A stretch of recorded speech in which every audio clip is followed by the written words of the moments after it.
Baik, begini ya, Bang Farhat itu walau bagaimanapun sekarang bencinya sama saya, Bang Farhat itu, sahabat saya, ya, saudara saya, ya. Jadi kalau saya berprinsipnya begini, lebih baik, saya terhormat menjadi orang yang dihina, dilecehkan, diserang martabatnya, asal saya jangan menghina. Bahkan saya juga, mendapatkan suatu pernyataan dari Bang Farhat Abbas yang mengatakan, "Hore," gitu kan, seneng gitu kan, akhirnya RD Law dilaporkan dalam statusnya. Terus, dan dia juga kan di mediasi waktu itu, diketahui publik, terus mengompori NP, "Laporin saja." Nah, cuman begini, saya lihat dia kan marah ke saya. Ketika kita melihat orang marah itu kita harus, melihat dalam perspektif, rasa keadilan. Kalau dia sedang marah berarti kan dia butuh keadilan. Ya saya memilih diam. Contoh begini ya, saat ini jujur saja, lembaga saya, keluarga besar saya, ibu saya, ayah saya, ya, termasuk keluarga istri saya, ya merasa kurang nyaman dengan status-statusnya dia. Coba kalau dia pakai status itu nama RD Law atau nama saya, berani apa enggak? Itu kan. Nah, terus ironis lah, ironis sekali. Padahal gini teman-teman, saya sampaikan ya awal permasalahannya. Saya tahu Farhat Abbas tidak melaporkan Salsabila sebagai seorang donatur ke Polda Metro Jaya. Saya tahu dan waktunya bisa diperlihatkan dan dipertanggungjawabkan bahwa yang mensomasi itu bukan Farhat Abbas. Di situ saya sampaikan bagi orang, yang ada di, live tersebut, bayangin aja seorang perempuan, dia gelagapan nangis hingga keguguran, ya.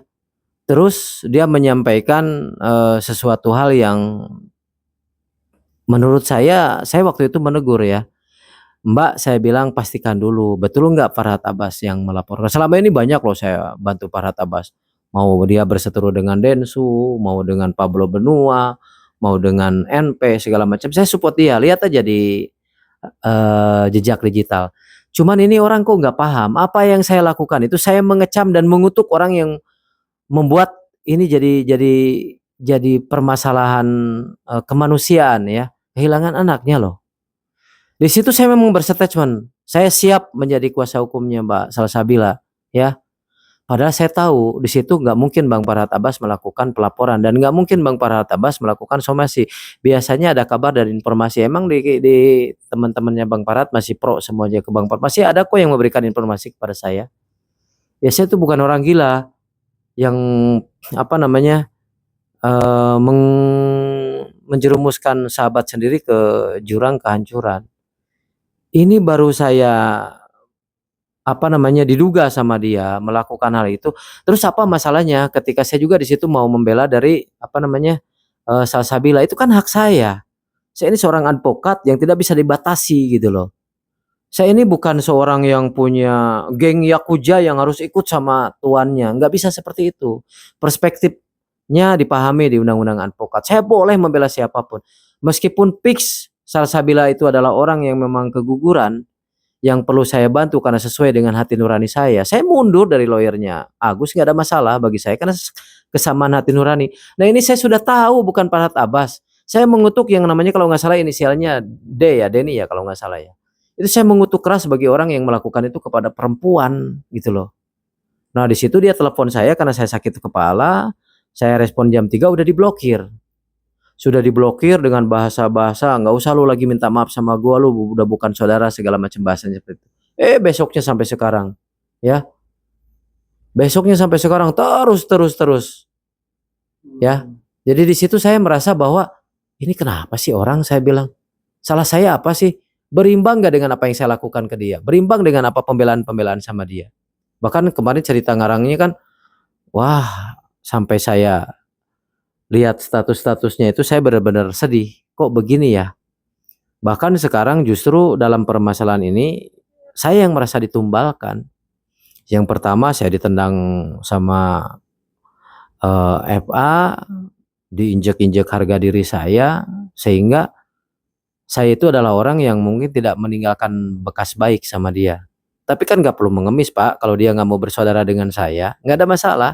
Dia menyampaikan sudah tidak mau bersaudara lagi, jangan panggil lagi sahabat, lalu blokir dia, ya saya pun nggak berminat untuk menjadi sahabat dan saudaranya dia.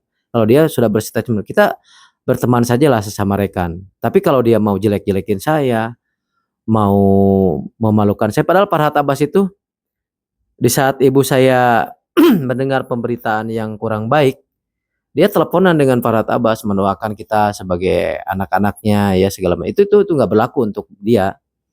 Jadi di situ saya cukup diam saja, diam atau berkata yang baik untuk Farhad Abbas. Bahkan apa yang dia lakukan ke saya dengan tidak adil menilai dari apa yang saya lakukan kesalahan-kesalahan sama dia, sehingga nggak perlu kan gitu.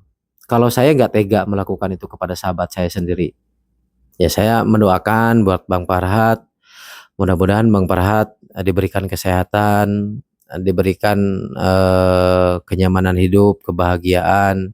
Yang penting saya doa yang terbaik aja lah buat Bang Farhad Abbas. Meskipun Bang Farhad Abbas mensupport dan menginginkan saya dilaporkan, dipenjara, nggak apa-apa teman-teman.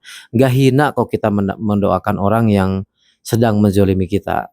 Ya, itu bentuk kezoliman yang disampaikan oleh beliau di statusnya, sehingga bersuara saat ini dari sahabat-sahabat saya. Ya kalau saya kan makhluk sosial, Pak.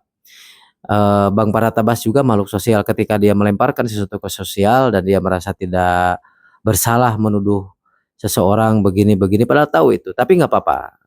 Perkataan EPA itu tidak bisa diproses hukum karena memakai nama Ergelo, bukan Erdelo atau nama saya, ya. Tapi Abang merasa itu Udah pastilah, itu mau ke siapa, Pak? Ya kan, semua kata-kata dia itu udah tertuju ke saya. Kata siapa? Kata hati saya. Tapi ya saya nggak perlulah meladeni, ya sudah biarinlah, saya mendoakan yang baik aja. Tapi mungkin manusia juga punya batas kesabaran, ya. Ya kalau misalkan saya sakit hati dengan seseorang, saya akan bertanya dulu, ya kan, kepada sahabat-sahabat saya, terutama ke guru spiritual saya. Ini ada sosok manusia yang sudah membenamkan saya seperti ini. Kita ukur parameternya.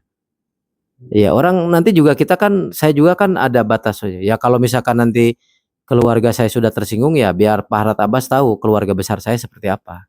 Udah itu aja. Jangan melihat seseorang itu kayak Erdelo itu seseorang yang nggak mampu, miskin, tidak punya apa-apa, menghina-hina, katanya rumahnya di pinggir sungai segala macam ya.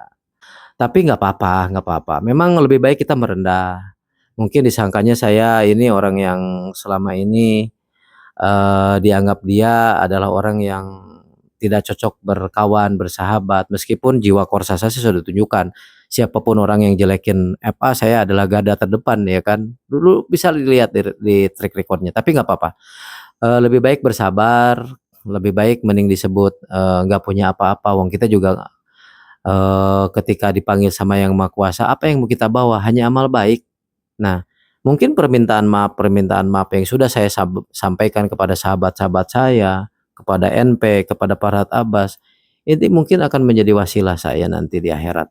Yang kita lihatnya dunia ini nggak segalanya. Ya, jangan melihat perspektif pemikiran kita bahwa dunia ini akan kekal. Ya, besok-besok saya yang jatuh ya kan, akhirnya saya juga dibully sama orang dengan kesombongan segala macam, ya harus eko lah. Intinya sudah saatnya saat ini permasalahan ini sudah runyam, sudah kusut, sudah semerawut, sudah bawa sini, bawa sana. Baru habis lawyer ini yang buat riweuh, ada lagi ini, ada lagi Erdelau kan, saya capek. Udahlah, santai aja, kita hadapi aja proses hukumnya seperti apa. Toh juga eh, orang Indonesia itu baik-baik, ya kan. Orang Indonesia itu etikanya baik-baik, ya kan. Kalau salah ya minta maaf, kalau yang meminta maaf dimaafkan, ya kan. Nah, kan Tuhan kita nggak menyukai hambanya yang melampaui batas. Asal jangan melampaui batas saja. Sampai saat ini ya masih saya maafkan, masih saya tolerir kan gitu. Kalau melampaui batas ya sama. Nanti kita juga akan melakukan hal-hal yang mungkin dianggap perlu untuk melakukan hal tersebut, sehingga kita juga jangan dianggap lemah. Jangan dianggap remeh dan jangan dianggap sepele. Karena cari uang pun RD Law tiap hari untuk harga diri kok. Masa harga dirinya diinjak-injak mau diem saja? Begitu teman-teman. Tapi kedepannya gimana Bang? Abang mau apa musyawarah bertemu gitu sama Ya, kan saya adalah orang yang tidak pernah menyelang balik dia. Saya tidak pernah menghina dia. Saya tidak pernah membuat status yang ya menurut saya statusnya lebay untuk dia. Saya kan nggak pernah. Ya sudah biarin aja. Kalaupun misalkan kan saya sudah diblokir juga nomornya, ya. Dan dia pun sudah menyatakan lu udah bukan keluarga saya lagi, sudah bukan saudara lagi, sudah bukan sahabat lagi, jangan panggil sahabat, blokir. Ya sudah saya tahu diri lah. Kan sahabat saya juga banyak yang lebih baik. Berdirilah ketika kita di mana orang lain menghargai kita, teman-teman, ya.